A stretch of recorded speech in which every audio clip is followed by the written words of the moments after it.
Friends good evening. This is Babji from Babji study point. Friends ఈరోజు మనకి SSC GD exam అయితే జరిగింది కదా. సో దాంట్లో మ్యాథ్స్ బిట్లు ఏ విధంగా వచ్చాయనేది మనం ఒకసారి చూద్దాం. ఆ బిట్స్ ఎలా చేయాలనేది చూద్దాం. అంటే మ్యాక్సిమం మనం ఇంతకుముందు యూట్యూబ్లో ఏం చెప్పామో, ఏ షిఫ్ట్స్ అంటే ఏ చాప్టర్స్ మీద ఎక్కువ కాన్సన్ట్రేషన్ చేయమని చెప్పాను, ఆ చాప్టర్స్ మీద ఎక్కువ బిట్స్ అయితే రావడం జరిగింది. సో దాంట్లో కొన్ని బిట్స్ ఎట్లా వచ్చాయనేది మీతో ఈరోజు డిస్కస్ చేశాను. బిట్స్ అయితే చూడండి ఫస్ట్ క్వశ్చన్ ఏంటి ఇచ్చారంటే, the profit percentage earned by selling a mobile phone for 12,000 rupees is equal to a loss percentage incurred by selling the same mobile for 9,000 rupees. At what price should this mobile should gain 20% అని ఇచ్చారండి. Actually question మీరు observe చేయండి. Question చదివేదానికి time పడుతుంది కానీ answer చేయడం చాలా easy అండి. ఇక్కడ ఏం చెప్పారంటే, ఒక మొబైల్ ఫోన్ని 12,000 రూపీస్కి అమ్ముతున్నాడండి. ఇట్లా అమ్మడం వల్ల ఏమొస్తుందంటే ప్రాఫిట్ వస్తుంది. అదే ఫోన్ని 9,000 రూపీస్కి అమ్ముతున్నాడండి. 9,000 రూపీస్కి అమ్మితే ఏమొస్తుందంట? లాస్ వస్తుందంట. 12,000కి అమ్మితే గెయిన్ వస్తుంది, 9,000కి అమ్మితే లాస్ వస్తుంది.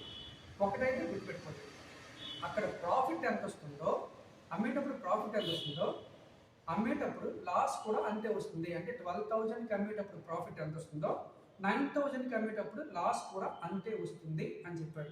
అది దాని అర్థం. అయితే ఫైనల్లీ ఏం చెప్పాడు?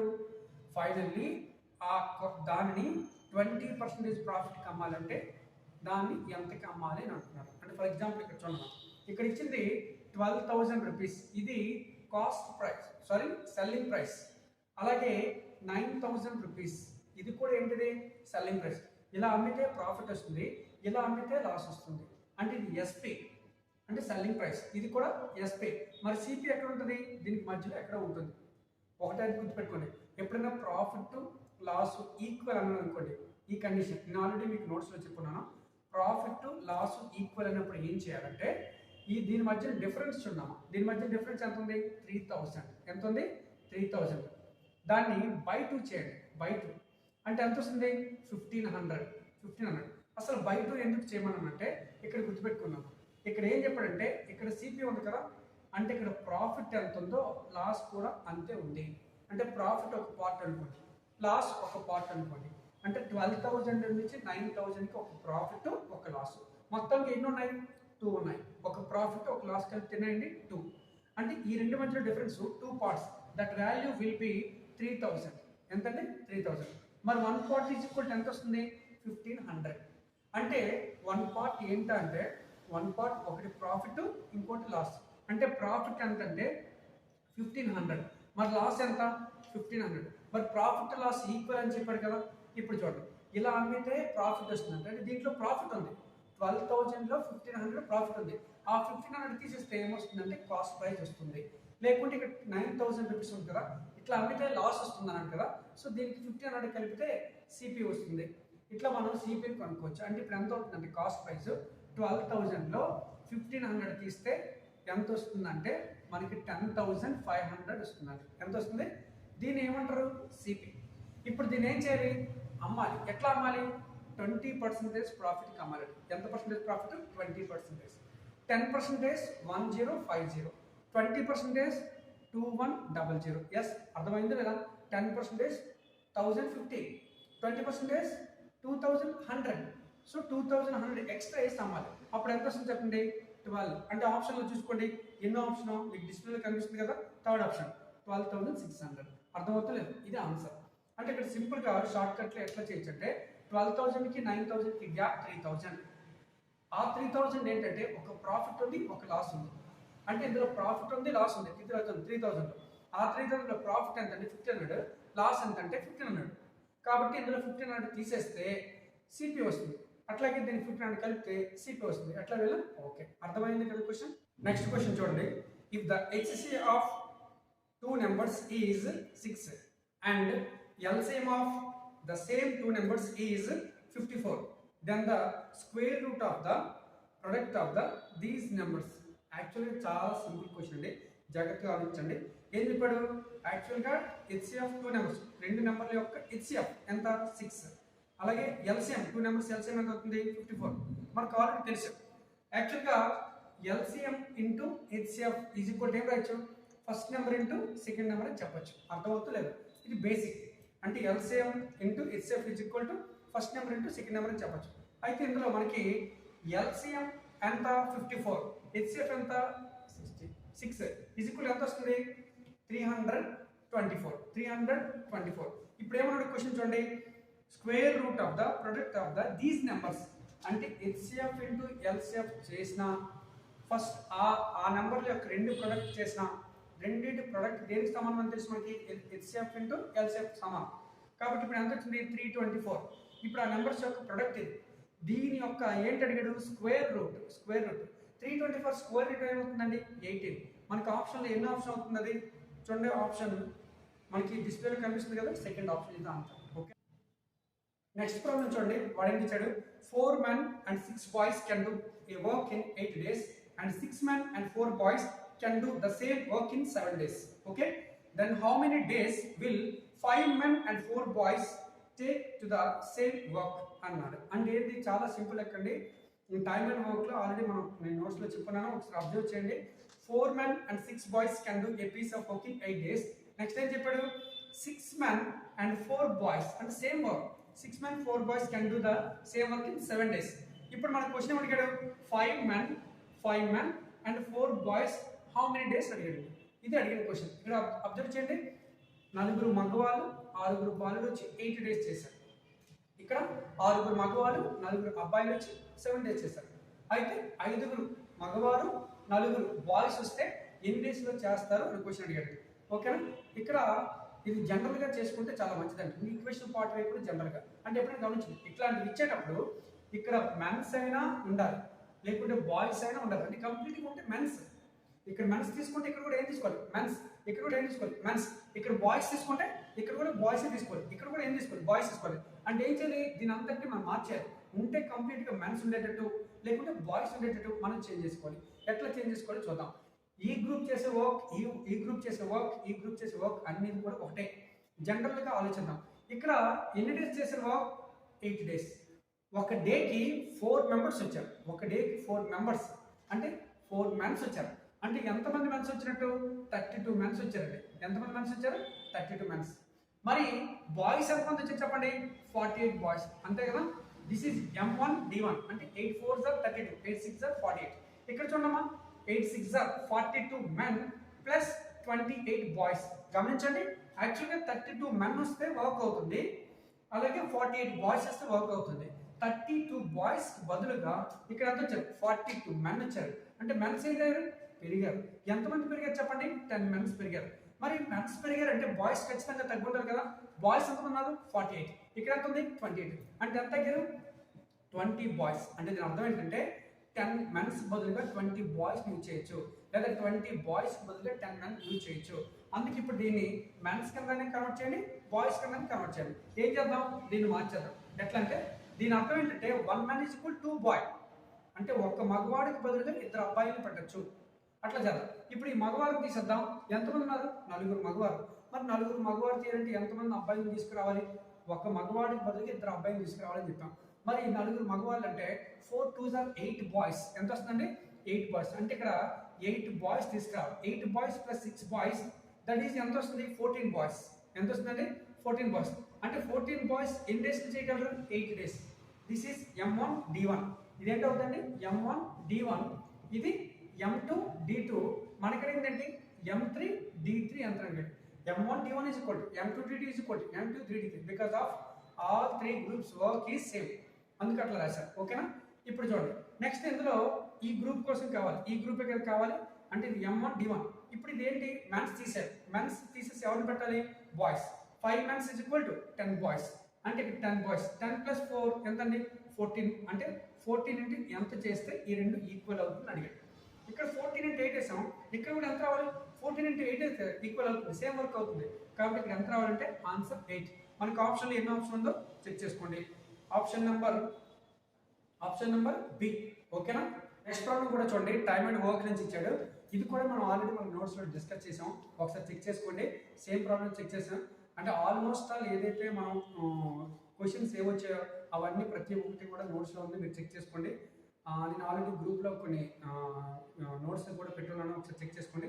A and B working separately can do a piece of work in 21 days and 24 days respectively. If they work a day alternate with A beginning the work would be completed in అంటే అర్థమైందా ఏబీలు work చేస్తున్నారు కానీ ఏబీలు work చేసేటప్పుడు ఎలా చేయాలి A first day second day B third day అట్లా చేయాలి ఇట్లా ఉందండి వర్క్ ఈ వర్క్ ఏ ఒక్కడే చేస్తే 21 డేస్లో కంప్లీట్ చేస్తారు అదే బి ఒక్కడే చేస్తే 24 డేస్లో కంప్లీట్ చేస్తారు ఇప్పుడు ఏం చేయాలి వర్క్ అనేది ఏతో స్టార్ట్ అవ్వాలి అంటే ఫస్ట్ డే ఏ చేయాలి సెకండ్ డే ఎవరు చేయాలంటే బి చేయాలి థర్డ్ డే ఎవరు చేయాలంటే ఏ చేయాలి అట్లా చేసుకుంటూ పోయి ఈ వర్క్ను ఫినిష్ చేయాలి మరి ఎట్లా ఫినిష్ చేయాలంటే ఎన్ని డేస్ పడుతుందని చెప్పాడు చూడండి ఇక్కడ వర్క్ని మనం తీసుకోవాలి కదా అసలు వర్క్ ఎంత అంటే 24కి 21కి common number 168 this is total work so 168 వర్క్ని ఇన్ 21 డేస్లో చేస్తుంటే డేకి 8 చేస్తారు 168 వర్క్ని ఈ 24 డేస్లో చేస్తుంటే డేకి ఎంత చేస్తారంటే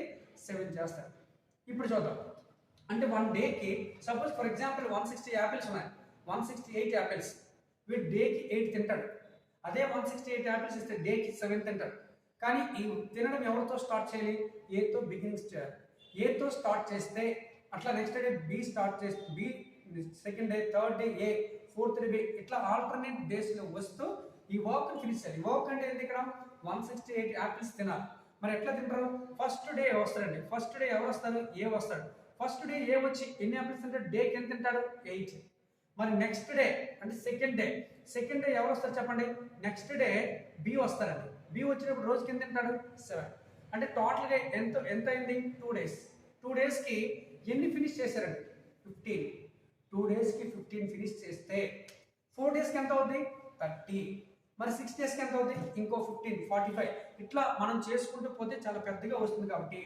దీన్ని ఒక సైకిల్ కింద తీసుకుందాం సైకిల్ మీన్స్ ఏ బీలు కలిసి పని చేస్తే A first day B second day రెండు కలిపి 2 డేస్ వర్క్ 2 డేస్ 15 అవుతుంది అంటే ఇట్లాంటివి ఎన్ని సైకిల్స్ వస్తున్నాయి అబ్జర్వ్ చేద్దాం అంటే ఇక్కడ 168 రావాలి మనకి ఎంత వచ్చింది 15 దేంతో మల్టిపుల్ చేస్తే 168 వస్తుందో తెలియదు 15ని 10తో మల్టిపుల్ చేస్తే 150 వస్తుంది కానీ మనకి 150 యాపిల్స్ ఉన్నాయి ఇంకెక్కువ ఉన్నాయి కాబట్టి 11తో మల్టిపుల్ చేద్దాం 11తో మల్టిపుల్ చేస్తే ఎంత వచ్చింది 165 మరి 165 వచ్చిందంటే మరి దీన్ని కూడా దేంతో మల్టిపుల్ చేయాలి 11 అంటే ఎంత వచ్చింది 22 డేస్ ఎంత వచ్చింది అంటే 22 డేస్కి ఎంత అయింది 165 వర్క్ ఫినిష్ అయింది మరి రిమైనింగ్ ఎంత ఉంది 3 ఉందండి అంటే ఇప్పుడు ఈ వర్క్ని కూడా ఫినిష్ చేయాలి కదా అంటే ఆన్సర్ మనకి దేంట్లో ఉండాలి 22 ఉండాలి ఆప్షన్స్లో అంటే 22తో స్టార్ట్ అవ్వండి అట్లా 22తో ఉన్న ఆప్షన్స్ ఎన్ని ఉన్నాయంటే 2 ఆప్షన్స్ ఉన్నాయి అయితే ఫైనల్లీ మన ఆన్సర్ ఎట్లా చేస్తారంటే చూడండి ఇక్కడ ఎన్ని యాపిల్స్ మిగిలాయి ఇంకా 3 యాపిల్స్ ఆ 3 యాపిల్స్ ఎవరు తినాలి నెక్స్ట్ 22 కంప్లీట్ 22 తర్వాత 23 డేస్ స్టార్ట్ అయింది 23 అంటే ఆడ్ డేస్ ఒకటి గమనించండి స్టార్టింగ్ ఆడ్ డే ఏ వచ్చాడు మళ్ళీ ఏ ఎప్పుడు వస్తాడు థర్డ్ డే మళ్ళీ ఎప్పుడు వస్తాడు 5th డే అంటే ఆడ్ డేస్లో ఏ వస్తాడు అంటే ఇప్పుడు ఆడ్ డేస్లో ఎవరు రావాలి ఏ రావాలి ఎందుకంటే 23 అనేది స్టార్టింగ్ 23 స్టార్ట్ అవుతుంది అప్పుడు ఎవరు వస్తుంది ఏకి ఒక్క రోజుకి తినడానికి ఎన్ని ఉండాలి 8 ఉండాలండి ఎన్ని ఉండాలి 8 కానీ ఎన్ని ఉన్నాయి 3 అంటే రోజంతా వర్క్ చేస్తారా నో 22 అండ్ 3/8 వర్క్ చేస్తారు ఎంత చేస్తారు చెప్పండి 22 అండ్ 3/8 ఎందుకంటే ఆ 23 డే మొత్తం ఫినిష్ చేయాలంటే 8 యాపిల్స్ ఉండాలి 8 యాపిల్స్ కానీ ఫినిష్ చేసి ఉంటే 23 డేస్ అని చెప్పొచ్చు మనకి 23 డేస్ లేదు ఎందుకంటే 22 నెక్స్ట్ కొంత వర్క్ చేసాం కాబట్టి 22 ఇంకా 3 మిగిలిపోయి కదా 8కి 3/8 అని ఇట్లా రాసాం అర్థమైంది కదా నెక్స్ట్ వన్ ట్రైన్స్ నుంచి ఇచ్చాడండి ప్రతి షిఫ్ట్లో కూడా ట్రైన్ ప్రాబ్లం అయితే వచ్చింది అదొకసారి గమనించండి ఇక్కడ ఏంటి ఇచ్చాడు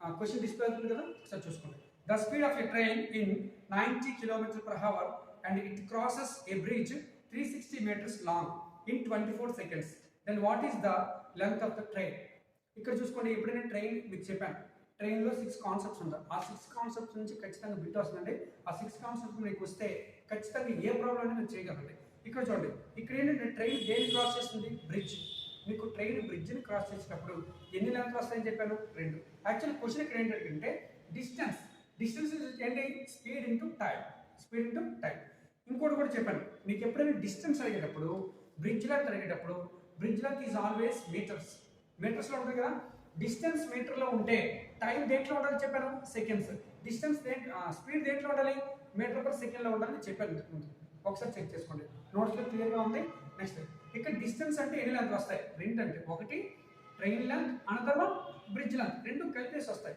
ఎందుకంటే ట్రైన్ బ్రిడ్జ్ని క్రాస్ చేస్తుందంటే కంపల్సరీ రెండు లెంత్లు వస్తాయి. అండ్ స్పీడ్, ట్రైన్ యొక్క స్పీడ్ ఎంత ఉంది, 90 km/h ఉంది. మరి km/h దేంట్లోకి మార్చాలి, మీటర్/సెకండ్ లో కన్వర్ట్ చేసుకోవాలి. Into how many seconds, 24 seconds, right. 18 1s are 18 5s are 5 5s are 25, 25 24 times, 25 24 times ఆపితే 25 25 times దట్ ఈజ్ ఈక్వల్ 625. దాంట్లో ఒక 25 తగ్గించాడు అంటే ఎంత వస్తుంది, 600 meters వస్తుంది. అసలు 600 meters ఎవరెవరు, train length and bridge length రెండు ఇందులో ఇంక్లూడ్ అయ్యారు. దాంట్లో మనకు ఒక లెంత్ తెలుసు, దేని లెంత్ తెలుసు, ఇక్కడ బ్రిడ్జ్ లెంత్ అయితే ఇచ్చాడు, ఎంత ఇచ్చాడు 360. మరి 600లో train length plus bridge length రెండు కలిపేసి ఉన్నాయంటే దాంట్లో దేని లెంత్ కావాలి, ట్రైన్ లెంత్. ట్రైన్ లెంత్ కాబట్టి ఏం చేస్తారు, 600 minus 360 that is equal to ఏం రాయొచ్చు, 240. 240 అంటే ఇది మీటర్స్. అర్థమవుతుంది లేదా, అంటే ఇక్కడ ఏంటంటే మనకి ఎప్పుడైనా ట్రైన్ బ్రిడ్జ్ని క్రాస్ చేసినా, ట్రైన్ క్రాస్ చేసినా, ట్రైన్ ఎనీ ఆబ్జెక్ట్ని ఒక మ్యాన్ తప్ప, అంటే స్టాండింగ్ మ్యాన్ తప్ప ఇంకా దేన్ని దాటినా మనకి రెండు లెంత్లు అయితే వస్తుంది. అదైతే గుర్తుపెట్టుకుని నోట్స్లో చాలా చాలా చాలా క్లియర్గా చెప్పుకున్నాను, మీరు ఒకసారి అబ్జర్వ్ చేయండి. నేను చెప్పినప్పుడు మీకు స్టార్టింగ్లో నోట్స్లో చెప్పిన లెక్క అండి ఇది. ఈ ప్రాబ్లం మీకు స్టార్టింగ్ మీకు తప్పకుండా యావరేజ్ స్పీడ్ మీద క్వశ్చన్ వస్తుంది అని చెప్పాను, ఖచ్చితంగా వస్తుందని చెప్పాను కదా, వచ్చింది క్వశ్చన్. అది కూడా మీకు చాలా మోడల్స్ చెప్పాను, అందులో ఫస్ట్ మోడలే వచ్చింది చూసుకోండి. ఇక్కడ ఏం చెప్పాడు, a person goes from A to B at speed of 64 km/h comes back at speed of 16 km/h, tell the average speed. మీకు చెప్పాను ఈ మోడల్ అంటే ఇందులో మీకు చాలా రకాలు చెప్పాను. ఎప్పుడైనా ఇలా వెళ్ళి ఇటు నుంచి వెళ్ళేటప్పుడు ఎంత స్పీడ్ వెళ్ళాడు, 64 km/h తో వెళ్ళాడండి. రిటర్న్ వచ్చేటప్పుడు 16 km/h తో వెళ్ళాడు. సో ఈ మోడల్ని మీకు రెండు విధాలుగా చెప్పాను, ఒకటి జనరల్గా చెప్పాను, ఇంకోటి ఫార్ములా బేస్ చెప్పాను. అసలు ఫార్ములా ఎప్పుడు ఉపయోగించాలి, ఎట్లా ఉపయోగించి చెప్పాను. ఇక్కడ యాక్చువల్లీ ఇక్కడ నుంచి ఇక్కడికి A to B అని చెప్పాడు, A నుంచి Bకి 64 km/h వేగంతో వెళ్ళాడు, మళ్ళీ Bకి ఏం చేశారు 16 km/h వేగంతో వెళ్ళాడు. ఎప్పుడైనా రెండు దూరాలు సమానంగా ఉండేటప్పుడు, అంటే A నుంచి Bకి వచ్చాడు, B నుంచి ఎక్కడికి వెళ్ళాడు, Aకి వెళ్ళాడు, అంటే వెళ్ళే దూరం వచ్చే దూరం రెండు ఈక్వల్. అట్లా రెండు దూరాలు సమానంగా ఉన్నప్పుడు ఈ ఫార్ములా యూజ్ చేయమని చెప్పాను. ఏ ఫార్ములా, 2 × x × y / x + 5. రెండు దూరాలు ఇచ్చేటప్పుడు యావరేజ్ స్పీడ్ అడిగేటప్పుడు యూజ్ చేయమని చెప్పాను. ఎప్పుడు రెండు డిస్టెన్స్లు సమానంగా ఉన్నప్పుడు మాత్రమే, అట్లా కాకుండా మూడు డిస్టెన్స్ సమానంగా ఇచ్చినప్పుడు ఈ ఫార్ములా యూటిలైజ్ అవ్వదని చెప్పాను. అట్లా అన్నిటికీ యూజ్ అయ్యే ఒక ఫార్ములా కూడా మీకు చెప్పాను, ఒకసారి నోట్స్లో చెక్ చేసుకోండి.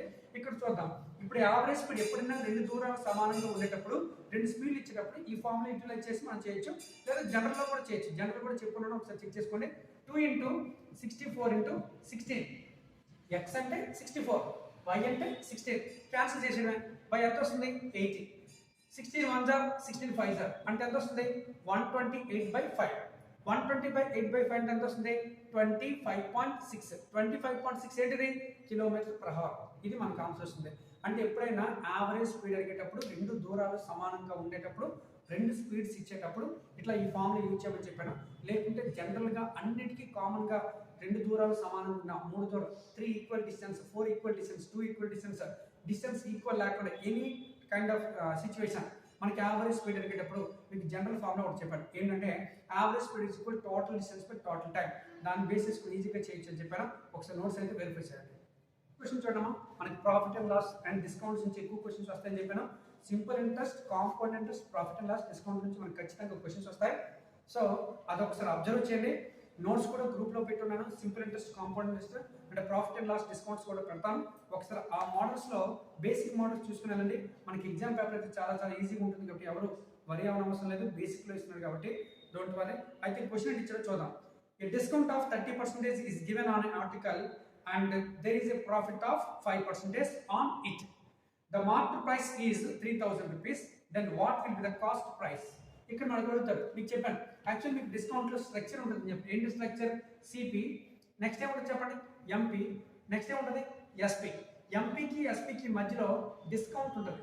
MP means market price. మీకు చెప్పాను మార్కెట్ ప్రైస్ అన్నా లిస్ట్ ప్రైస్ అన్నా ఇవన్నీ ఒకటే అని చెప్పాను. మార్కెట్ ప్రైస్ ఇక్కడ లెక్కలో ఎంత చెప్పండి చెప్పండి, మార్కెట్ ప్రైస్ ఈజ్ 3000. ఎంత ఇచ్చాడండి 3000. దాని మీద ఏంటి ఇచ్చాడు, డిస్కౌంట్ అని చెప్పాడు. ఎంత పర్సెంటేజ్ ఇచ్చాడు 5%. ఇందులో 10% 300, 5% ఎంత వస్తుందండి, ఇందులో 5% డిస్కౌంట్ ఇచ్చాడు కదా, సారీ డిస్కౌంట్ ఈజ్ 30% అండి, 30%, 10% 300, 30% 900 అంటే 900 తీసేద్దాం. తీసేస్తే ఎంత వచ్చింది 2100. ఇది మార్క్ ప్రైస్ అంటే దాని మీద మార్క్ చేసి ఉంది. ఎప్పుడైనా డిస్కౌంట్ దేని మీద ఇస్తారంటే దాని మీద మార్క్ చేసి ఉంది దాని మీదే. అంటే 3000 మీద 30% దట్ ఈస్ ఈక్వల్ 900. 900 తీస్తే ఎంత వస్తుంది 2100. మరి 2100 ఏంటిది సెల్లింగ్ ప్రైస్. అయితే వాడు చెప్పాడు ఇట్లా అమ్మితే ఎట్లా 30% డిస్కౌంట్ ఇచ్చి అమ్మితే వాడికి ఏమొస్తుంది అంటే ప్రాఫిట్ వస్తుంది. అంటే 2100 ఇట్లా అమ్మితే వాడికి ప్రాఫిట్ వస్తుంది. ఎంత ప్రాఫిట్ 5%. అంటే ప్రాఫిట్ అయినా లాస్ అయినా దేని మీద చూస్తాం ఎప్పుడైనా సిపి మీద. CP is always 100%. ఎంత పర్సెంటేజ్ 100%. సిపి అనేది ఎంత పర్సెంటేజ్ 100%. మరి అమ్మేటప్పుడు లాస్ వచ్చిందా గెయిన్ వచ్చిందా గెయిన్ వచ్చింది. ఎంత పర్సెంటేజ్ 5%. అంటే 105 ఈజ్ ఈక్వల్ 2100. 100% ఈజ్ ఈక్వల్ ఎంత అన్నాడు. సింపుల్ క్యాలిక్యులేషన్ 105 కి 210 డబల్ ఉంది పక్కన 0. 100 కి డబల్ 200 పక్కన 0. కాబట్టి మనకి సిపి ఎంత అవుతుందంటే 2000. ఇదంతా జనరల్ క్యాలిక్యులేషన్ అండి. ఇట్లా జనరల్ క్యాలిక్యులేషన్ చేస్తే చాలా ఈజీ. చూడండి మనకి సిపి వల్ల ఎంపీ 3000 ఇచ్చాడు.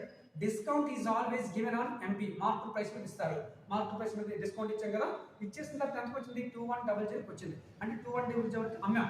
అంటే 2100 అమ్మడం వల్ల ఏమొచ్చింది ప్రాఫిట్ వచ్చింది. ఎంత ప్రాఫిట్ వచ్చింది 5%. So that is equal to 105%. మనకు అడిగింది CP. CP means always 100%. So that calculation 105 is equal 2100. అంటే 105 కి డబల్ అంటే 20 times. This is also 20 times. ఓకేనా. చూడండి the selling price of N article is 1170. అంటే ఎస్పీ ఇచ్చాడండి. అంటే ఒక ఆర్టికల్ అమ్మాడు. ఎంతకి అమ్మాడు చెప్పండి 1170కి అమ్మాడండి. సో ఇది బేసిక్ లెక్క. నేను ప్రాఫిట్ అండ్ లాస్ లో చెప్పిన బేసిక్ లెక్కలో ఇది ఉంటుంది. చెక్ చేసుకోండి. Full stop. If it is sold at loss of 10%.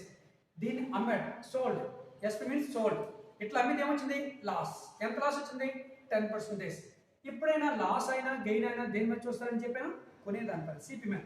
CP is always 100%. Yes 100% అనేది సిపి. ఇప్పుడు సిపిని లాస్ చేసి అమ్మాడు. ఎంత పర్సెంటేజ్ 10%. అంటే ఎంత పర్సెంటేజ్కి అమ్మాడు చెప్పండి 90%. This is sale percentage.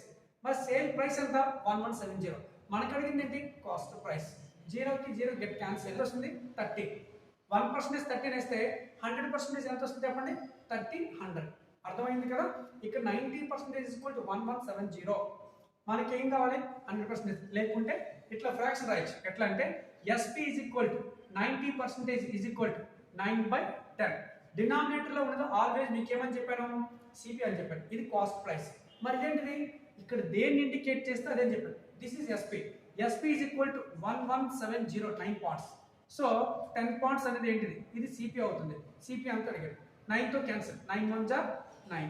9 130 times 130 into 10 that is equal to 1300. అర్థమవుతుంది కదా. ఇది ఫ్రాక్షన్ లో చేయొచ్చు, అలాగే జనరల్ లో చేయొచ్చు, అండ్ ఫార్ములాలో కూడా చేయొచ్చు. ఓకేనా. Right one. Next question discount నుంచి వచ్చిన క్వశ్చన్. వెరీ బేసిక్ క్వశ్చన్, చాలా ఇంపార్టెంట్ క్వశ్చన్ కూడా. మనకి నోట్స్ లో కూడా చెప్పుకున్నాను. ఒకసారి చెక్ చేసుకోండి. A dishonest shopkeeper promises to sell his goods its CP but he uses 900 grams weight instead of 1 kg. Find his profit percentage approximately 100. Actually ఇక్కడ చూడండి ఏ డిస్హానెస్ట్ డీలర్ అంటే ఈ క్వశ్చన్ రెగ్యులర్గా వచ్చిన క్వశ్చన్. ఇక్కడ ఏం చెప్తున్నాడంటే ఒక వ్యాపారి తన వస్తువుల్ని కొన్నదానికి అమ్ముతున్నాడు. మరి కొన్నదానికి అమ్మితే ఏమొస్తుందండి ఎప్పుడు లాస్ అనేది రాదు, గెయిన్ అనేది రాదు. అంటే కస్టమర్కి ఏం చెప్తున్నాడు నేను ఎంత కొంటున్నానో అంతకే అమ్ముతున్నాను అని చెప్పాడు. సో అట్లా దానివల్ల ఏమొస్తుంది నో లాస్ నో గెయిన్. కానీ ఇక్కడ ఏం చెప్తున్నాడంటే వాడు 1 కేజీ 100 రూపీస్ కొన్నాడు అనుకోండి. వాడు మనకు కేజీ 100 రూపీస్ ఇచ్చిస్తుందని చెప్పినాడు. కానీ తూచేటప్పుడు కేజీ ఇట్లా కేజీ అంటే ఎన్ని గ్రామ్స్ చెప్పండి 100 గ్రామ్స్. ఎన్ని గ్రామ్స్ అంటే సారీ 1000 గ్రామ్స్. 1000 గ్రామ్స్ అంటే కేజీ. కానీ మనకి తూచేటప్పుడు వాడు 1000 గ్రామ్స్ ఇట్లా ఎన్ని గ్రామ్స్ వేస్తున్నాడు 900 గ్రామ్స్ మాత్రమే వేస్తున్నాడు. అంటే దీనివల్ల వాడికి ప్రాఫిట్ ఎంత 100 గ్రామ్స్ అండి. ఎంత గ్రామ్స్ 100 గ్రామ్స్. అయితే దాన్ని మనకి వాడు చెప్పమంటున్నాడు ఎట్లా వస్తుంది ప్రాఫిట్ ఎంత వస్తుంది అప్రాక్సిమేట్లీ అన్నాడు. అంటే కేజీకి బదులుగా 900 గ్రామ్స్ ఉపయోగిస్తున్నాడు. అంటే వాడికి ఏంటి ప్రాఫిట్ 100 గ్రామ్స్. ఈ గ్రామ్స్ ని ప్రాఫిట్ లో చెప్పాలి. అంటే ఏం రాస్తారు డిఫరెన్స్ బై. అంటే ఇక్కడ మీకు తూకంలో 1000 వేయడం వల్ల ప్రాఫిట్ వస్తుందా 900 వేయడం వల్ల ప్రాఫిట్ వస్తుంది అంటే 900 వేయడం వల్ల ప్రాఫిట్ వస్తుంది. కాబట్టి 100 900 గ్రామ్స్ ఇంటూ 100. ఓకేనా. ఈ క్యాల్కులేషన్ మీకు తెలుసు కదా. మీకు ఆల్రెడీ చాలా టైం చెప్పాను 1/9 అంటే ఎంత అంటే 1/9 అంటే 11 and 1/9%. దిస్ ఈస్ వాడు అప్రాక్సిమేట్లీ అడిగాడు, మన ఎగ్జాక్ట్ ఆన్సర్ అయితే వేయచ్చు. ఓకేనా. Next question compound interest. ఈ కాంపౌండ్ ఇంట్రెస్ట్ వచ్చిన క్వశ్చన్ కూడా నేను ఆల్రెడీ ఎగ్జాక్ట్లీ నోట్స్ ఏం చెప్పాను అట్లనే సేమ్ వచ్చింది, నెంబర్స్తో సహా. ఇక్కడ చేంజ్ అయితే అవ్వలేదు. చాలా సింపుల్ క్వశ్చన్ కూడా. ఇక్కడ ఏమి ఇచ్చాడో చూడండి. A sum of 2522 is received as a compound interest. అంటే వాడికి కొంత ప్రిన్సిపల్ పై కాంపౌండ్ ఇంట్రెస్ట్ ఎంత వచ్చిందంటే 2522 in 3 years. In 3 years at actually 10% పడింది, 10 కాదండి 5% per annum interest. That money is that amount is అంటే ఏమన్నాడంటే ఇక్కడ యాక్చువల్గా కాంపౌండ్ ఇంట్రెస్ట్ ఇచ్చాడండి. ఎంత? 2522. ఎన్ని ఇయర్స్కి? 3 yearsకి ఇచ్చాడు. రేట్ ఆఫ్ ఇంట్రెస్ట్ అనేది 5% అది ఇచ్చాడండి. యాక్చువల్గా ఇక్కడ చూడండి, హిందీలో 5% పడింది, ఇంగ్లీష్లో 10 పడింది. యాక్చువల్గా అయితే అది 5 అండి. మీరు ఒకసారి డిస్ప్లే చెక్ చేసుకోండి. రైట్. ఇప్పుడు దీనికి ఇది కాంపౌండ్ ఇంట్రెస్ట్ మనకు కనుక్కోవాలి ప్రిన్సిపల్. ఇది ప్రాసెస్ చేయడం చాలా కష్టం. నేను చెప్పిన ఫ్రాక్షన్ మెథడ్ ఉంది కదా, నోట్స్లో వెరిఫై చేయండి. ఆ నోట్స్లో వెరిఫై చేస్తే ఫ్రాక్షన్ మెథడ్ చాలా ఈజీ ఉంటుంది. దీని ఫ్రాక్షన్ ఎంత చెప్పాను? 5% ఫ్రాక్షన్ 1/20. ఎంతండి? 1/20. ఎన్ని ఇయర్స్ కావాలి? 3 years కావాలి. ఆఫ్టర్ 1 year ఎంత అవుతుంది చెప్పండి? 21/20. ఇది 1 year. మరి 3 years కావాలంటే ఏం చెప్పాను? క్యూబ్ చెప్పాను. దీన్ని క్యూబ్ చేయమని చెప్పాను. దీని క్యూబ్ ఎంతో కూడా మీకు చెప్పాను. కొన్ని క్యూబ్స్ గుర్తుపెట్టుకోమని చెప్పాను. చాలా ఇంపార్టెంట్ అని చెప్పాను కూడా. ఇది 9261/8000 ఎంత వస్తుందండి? 9261/8000 అంటే 21 క్యూబ్. ఇది 20 క్యూబ్. క్యూబ్ ఎందుకు చేస్తున్నాను? 3 years. అసలు ఇది ఏంటిది? ఇది ప్రిన్సిపల్. అంటే 20%, 5% అంటే 1/20. 20 అనేది ప్రిన్సిపల్, ఇది ఇంట్రెస్ట్. 20 ప్రిన్సిపల్ అనేది ఆఫ్టర్ 1 year 21 టోటల్ అవుతుంది. అంటే 21/20 అనేది 1 yearకి వచ్చింది. అట్లా ఎన్ని ఇయర్స్ కావాలి? 3 years కావాలి. క్యూబ్ చేశాను. అంటే ఇది ఏంటవుతుందంటే ఇది ప్రిన్సిపల్ అవుతుంది, ఇది ఏంటవుతుంది? అమౌంట్ అవుతుంది. ప్రిన్సిపల్లో అమౌంట్ తీసిస్తే గ్యాప్ వచ్చేది 1261. దీన్ని ఏమంటారంటే ఇంట్రెస్ట్ అంటారు. ఏమంటారంటే ఇంట్రెస్ట్. మరి మనకు ప్రిన్సిపల్ ఎంత అవుతుంది? 8000. ఎంత వస్తుంది? 8000. మరి ప్రిన్సిపల్ ఇక్కడ ఎంత వచ్చిందంటే 1261 అనేది ఇక్కడ ఇంట్రెస్ట్ ఎంత ఇచ్చాడు? 2522 ఇచ్చాడు. ఎంత ఇచ్చాడండి? 2522. అర్థమైందా? అంటే 1261 = 2522 అయితే 8000 = ఎంత అని అడిగాడు. మీరు చాలా బాగా అబ్జర్వ్ చేయండి. దీనికి ఇది ఎట్లా ఉంది? డబల్. మరి దీనికి డబల్ చెప్పండి. 16,000. కాబట్టి ఆన్సర్ ఏమవుతుందంటే 16,000. ఇది నోట్స్లో చాలా క్లియర్గా వెరీ బేసిక్లో మనం చెప్పుకున్నాం. అన్నీ చాలా క్లియర్గా చెప్పుకున్నాం కాబట్టి ఒకసారి నోట్స్ వెరిఫై చేయండి. చాలా సింపుల్గా ఉంటుంది ఫ్రాక్షన్ మెథడ్. పోతే అదే అట్లా కాకుండా మీరు ఫార్ములాకి వెళ్తే చాలా టైం వేస్ట్ కూడా అవుతుంది. ఓకేనా. ఇది కూడా మనకి నోట్స్లో చెప్పుకున్న క్వశ్చన్, డైరెక్ట్గా ఇచ్చిన క్వశ్చన్. నోట్స్లో క్లియర్గా చెప్పుకున్నాను. చాలా ఈజీ క్వశ్చన్ కూడా. Radha saves 25% of her income. అంటే రాధా అనేది సేవ్ చేస్తుంది. ఎంత? 25% ఇన్కమ్ సేవ్ చేస్తుంది. If her expenditure increase by 20% and her income is increase by 29%, then her savings increase by. అంటే ఏమంటాడంటే ఆ యొక్క సేవింగ్స్ అంటే ఇంక్రీజ్ అయ్యింది. ఫస్ట్ ఆఫ్ ఆల్ ఏం చెప్తుంటే రాధా ఇన్కమ్ ఎంత అనుకుందంటే 100 అనుకున్నాం. 100 ఇది ఇన్కమ్ అయితే వాడు ఏం చెప్పాడు? Radha saves 25% of her income. తన ఇన్కమ్లో సేవింగ్ ఎంత చేస్తుందంటే 25 చేస్తుందండి. ఎంత చేస్తుంది? 25. మరి ఎక్స్పెండిచర్ ఎంత అవుతుంది చెప్పండి? 75 అవుతుంది. అవునా కదా? రాధా ఇన్కమ్ 100, సేవింగ్స్ ఎంత అంటే 25, మరి ఎక్స్పెండిచర్ ఎంత అవుతుంది? 75. నెక్స్ట్ ఏం చెప్పి చూద్దాం. If your expenditure increase by 20%, ఒకవేళ ఆవిడ ఖర్చు పెరిగినట్లయితే ఎంత పర్సెంటేజ్ చెప్పండి? 20%. ఆవిడ ఖర్చు ఎంత ఉంది? 75. Expenditure is increase by 25%, 20%. 10% దీంట్లో చెప్పండి 7.5. 20% ఎంత వస్తుంది? 15. 20% అంటే దీంట్లో 20% యాడ్ చేసిన కాదు, 20% వాల్యూ కనుక్కొని చెప్పాలి. 10% 7.5, 20% 15, టోటల్ ఎంత అయింది? 90. And income is increase by 29%. ఇది కూడా 29% పెరిగింది. దీంట్లో 29% అంటే 29 ఎక్కడ పెరిగింది అంటే ఎంత? 129 అయింది. అంటే ఇంతకుముందు ఇన్కమ్ 100 ఉండేది, సేవింగ్స్ 25 ఉండేది, ఎక్స్పెండిచర్ 75 ఉండేది. ఇప్పుడు ఇన్కమ్ 100 కాస్త 129 అయింది, అప్పుడు ఎక్స్పెండిచర్ 90 అయింది, శాలరీ 129 వస్తుంది, 90 ఖర్చు అవుతుంది. మరి మిగిలిన చెప్పగలరా? సేవింగ్స్. అసలు సేవింగ్స్ ఎందుకు అనుకోరంటే ముందున్న సేవింగ్స్ కన్నా ఇప్పుడున్న సేవింగ్స్ పెరిగిందంట. ఎంత పెరిగిందో చూద్దాం. 129 కాస్త 90 ఎక్స్పెండిచర్ అయిందంటే మిగిలింది ఎంత ఉంటుందంటే 39. This is savings. అంటే ముందు సేవింగ్ ఎంత? 25, ఇప్పుడు సేవింగ్ ఎంత? 39. అంటే సేవింగ్ పెరిగిందా తగ్గిందా? పెరిగింది. ఆ పెరిగిన దాన్నే ఇంక్రీజ్ పర్సంటేజ్లో చెప్పమని చెప్పాడు. ఎంత ఇంక్రీజ్ అయింది? 14. ఇంక్రీజ్ పర్సంటేజ్ అంటే డిఫరెన్స్ బై ఏ నెంబర్ వస్తారు? 25. దేని మీద ఇంక్రీజ్ అయింది? 25 మీద కదా. ఆ దేంట్లో చెప్పాలి? పర్సంటేజ్లో చెప్పాలి. ఓకేనా 25 1 జా 4 జా 14 4 జా ఎంత అండి 56%. కాబట్టి ఆప్షన్లో ఎన్ని ఆప్షన్ అవుతుందంటే ఫస్ట్ ఆప్షన్ అయితే అవుతుంది. చాలా సింపుల్ క్వశ్చన్. నోట్స్లో కూడా మనకి దీంట్లో చాలా రకాల మోడల్ కూడా చెప్పాను, ఒకసారి చెక్ చేయండి. ఓకేనా. నెక్స్ట్ క్వశ్చన్ కూడా టైమ్ అండ్ వర్క్ నుంచి ఇచ్చాడు. ఇది కూడా మనకు నోట్స్లో చెప్పాను. అండ్ బేసిక్ క్వశ్చన్ కూడా ఏమి ఇచ్చాడో చూద్దాం ఒకసారి. అమిత్ అండ్ సునీల్ ఇద్దరు కలిసి ఒక వర్క్ ని ఎన్ని డేస్ లో చేశారంటే 9 days లో చేశారంట. Amit and Sunil. Next one ఏంటి ఇచ్చాడు, Sunil and Dinesh can together the same work in 12 days. అంటే Amit Sunil, next Sunil Dinesh. Next one ఏంటి ఇచ్చాడు చూడండి, దినేష్ తో పాటుగా అమిత్ అండ్ దినేష్ వీళ్ళిద్దరూ కలిసి ఎన్ని డేస్ లో చేశారంటే 18 days. ఇది వాడిచ్చిన question. Amit and Sunil 9 days. The same work will be completed Sunil and Dinesh 12 days. The same work will be completed Amit and Dinesh 18 days. కానీ ఇప్పుడు క్వశ్చన్ ఏంటంటే అమిత్ సునీల్ దినేష్ ముగ్గురు కలిస్తే వర్క్ ఎన్ని డేస్ లో ఫినిష్ చేస్తామని చెప్పాడు. కాబట్టి దీనికి కామన్ గా వర్క్ తీసుకోండి. కామన్ వర్క్ ఎంత తీసుకోవచ్చు 36. This is total work. అంటే 36 వర్క్ ఇస్తే అమిత్ ప్లస్ సునీల్ ఇద్దరు కలిసి 9 days లో చేయగలరు. అంటే డేకి ఎంత చేస్తారు 4. అదే 36 వర్క్ ని సునీల్ ప్లస్ దినేష్ కి ఇస్తే 12 days లో ఫినిష్ చేస్తారు. అంటే డేకి ఎంత 3. అదే 36 వర్క్ ని అమిత్ అండ్ దినేష్ కి ఇస్తే 18 days లో ఫినిష్ చేస్తారు. అంటే డేకి ఎంత 2. అంటే టోటల్ గా ఇది అమిత్ ప్లస్ సునీల్ యొక్క ఎఫిషియన్సీ. ఇది సునీల్ ప్లస్ దినేష్ ఎఫిషియన్సీ.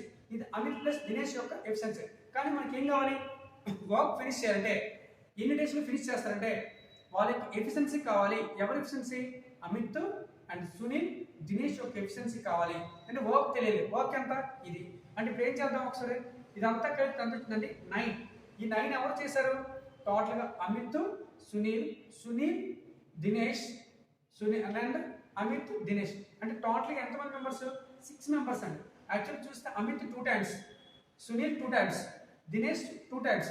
అంటే సునీల్ 2 times చేశాడు, దినేష్ 2 times, అమిత్ 2 times. అందరూ 2 సార్లు చేశారు. అంటే 2 అమిత్స్ సునీల్ దినేష్ కలిసి చేస్తే 9 అయింది. అంటే ఇద్దరే అమిత్లు, ఇద్దరే సునీల్, ఇద్దరే దినేష్లు చేస్తే 9 అయింది. మనకేం కావాలి, అమిత్ ప్లస్ సునీల్ ప్లస్ దినేష్ చేస్తే ఏమొస్తుంది 9/2. అంటే అందరూ కలిసి చేస్తే 9/2 మీన్స్ 4.5. అందరూ కలిసి చేస్తే అంటే ఇది ఆరుగురి ఎఫిషియన్సీ 9. ఇది ఎంతమంది ఎఫిషియన్సీ, ముగ్గురుదే. ముగ్గురు ఎఫిషియన్సీ ఎందుకు అనుకుంటున్నాం, ఈ వర్క్ ముగ్గురు చేయాలి కదా. మరి వర్క్ ఎంత 36 బై ఏంటి ఎఫిషియన్సీ 9/2. 9/2 అంటే పైకి వెళ్తుంది కదా, 36 into 2/9. 9 1 జా 9 4 జా దట్ ఈజ్ ఇప్పుడు ఎంత వస్తుంది 8. అంటే ముగ్గురు కలిసి చేస్తే ఎన్ని డేస్ లో ఫినిష్ చేస్తారంటే 8 days లో ఫినిష్ చేస్తారు. మీకు టైమ్ అండ్ వర్క్ లో స్టార్టింగ్ లో చెప్పిన ప్రాబ్లం అవుతుంది. ఓకేనా. నాకు మా స్టూడెంట్స్ పంపించిన క్వశ్చన్స్ అండ్ నేను గ్యాదర్ చేసిన క్వశ్చన్స్ ఇవి. ఇప్పటి వరకు చూడాలంటే మ్యాథ్స్ వరకు చాలా ఈజీగా ఉంది. అండ్ రీజనింగ్ కూడా ఏ క్వశ్చన్స్ వచ్చాయని రేపు మీకు ఎక్స్ప్లెయిన్ చేస్తాను. ఆ క్వశ్చన్స్ కూడా చాలా ఈజీగా ఇచ్చున్నాడు. కానీ ఎగ్జామ్ మాత్రం చాలా జాగ్రత్తగా క్లియర్గా రాయడానికి అయితే ప్రయత్నించండి. తొందరపడకండి. ఎగ్జామ్ ఈజీగా ఉందని చెప్పేసి ఎగ్జామ్ ఈజీగా ఉండేటప్పుడు చాలా మంది తప్పు చేసే అవకాశం ఉంటుంది. కాబట్టి అందరూ కూడా కేర్ఫుల్గా రాయండి. మోడల్స్ చాలా నార్మల్ మోడల్ వస్తున్నాయి. ఎందుకంటే మనకు ఉన్నది 60 minutes లో అట్లీస్ట్ ఒక 45, ఇప్పుడున్న పేపర్కి 42 45 మీరు చేస్తే, అది కూడా తప్పు లేకుండా చేస్తే పక్కగా మీకు జాబ్ వచ్చే ఛాన్స్ ఉంటుంది. కాబట్టి అండ్ మీరు చాలా మంది డౌట్ కూడా పడుతున్నారు, నెక్స్ట్ వచ్చే షిఫ్ట్లో హార్డ్గా ఉంటాయని చెప్పేసి. డోంట్ వరీ, ఒకళ్ళు హార్డ్గా ఉంటే మనకు ఉన్నది కదా నార్మలైజేషన్, దానివల్ల మనకి ఎక్కువ మార్క్స్ తెచ్చిపెట్టే అవకాశం కూడా ఉంటుంది. సో నెక్స్ట్ మళ్ళీ నేను కొన్ని క్వశ్చన్స్తో మీ ముందుకు వస్తాను. అప్పటివరకు థ్యాంక్ యూ, బాయ్.